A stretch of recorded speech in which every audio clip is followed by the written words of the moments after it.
So this one is about a very strange woman that comes to this kind of frontier town. So I'll just read just the first few pages of this one. Yeah. So it's called The Stargirl and the Potter. I tell you this tale as it was told to me so very long ago.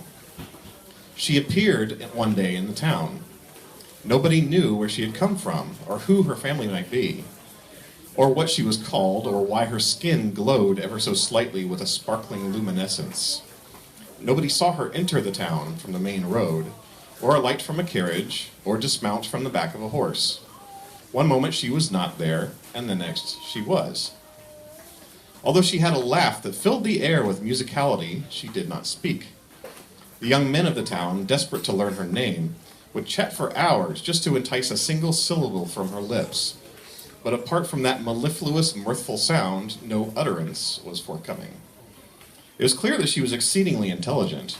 She was able to calm the cobbler's raging palomino with little more than a stern look, and she repaired the sheriff's steam-powered homunculus deputy in a single afternoon.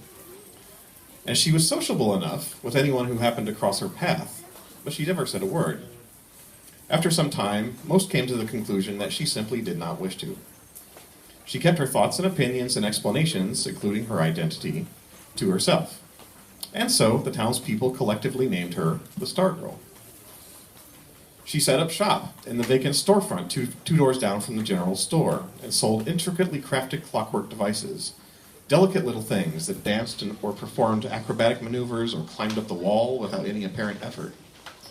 Bigger contraptions she constructed as well, including a full-scale artificial man that rivaled the sheriff's deputy and needed to be serviced only a fraction as often. Money seemed to be a foreign concept to the Stargirl, so she bartered instead for every conceivable necessity. And when these were not available from the buyer, she accepted favors instead. And so it was that she quickly became integrated into the community. The Stargirl was visited often by the young men of the town, and despite the language barrier, she was happy to entertain them and allow herself to be courted. Most of them were gentlemen and treated her as an equal, someone to be respected and not just admired. And to these young men, she would grant kisses that could only be described unironically as magical. A smaller group got greedy with their time and felt entitled to more, but she silenced them firmly with a glare, her luminescent skin intensifying with her warning. And these less gentlemanly chaps quickly acquiesced. During this time, the Stargirl spent many an afternoon with the town potter, whose own meager shop was sandwiched in between hers and the general store. He was older than her by about 15 years, and a widower, and never imposed on her time, such as the younger and more vigorous men of the town. And perhaps it was this courteous distance that drew the Stargirl to him as a friend.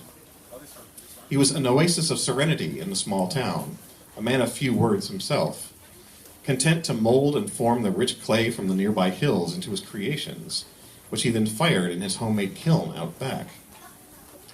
Most of these offerings were utilitarian, simple cups, jugs, bowls, plates, and the like, but he also displayed the results of his more rarely used artistic voice. Delicate vases, both thin and bulbous, gravy boats with high scooping lips, teapots with long, elegant spouts, planters, pitchers, and figurines, both animal and human, each piece adorned or inset with tiny stars. The Stargirl gravitated toward these more decorative pieces, staring at them for hours, while the potter was content in his turn to watch the Stargirl and to try to guess what she saw in his art, for he knew enough not to ask her directly. I think I'll stop right there. Yeah.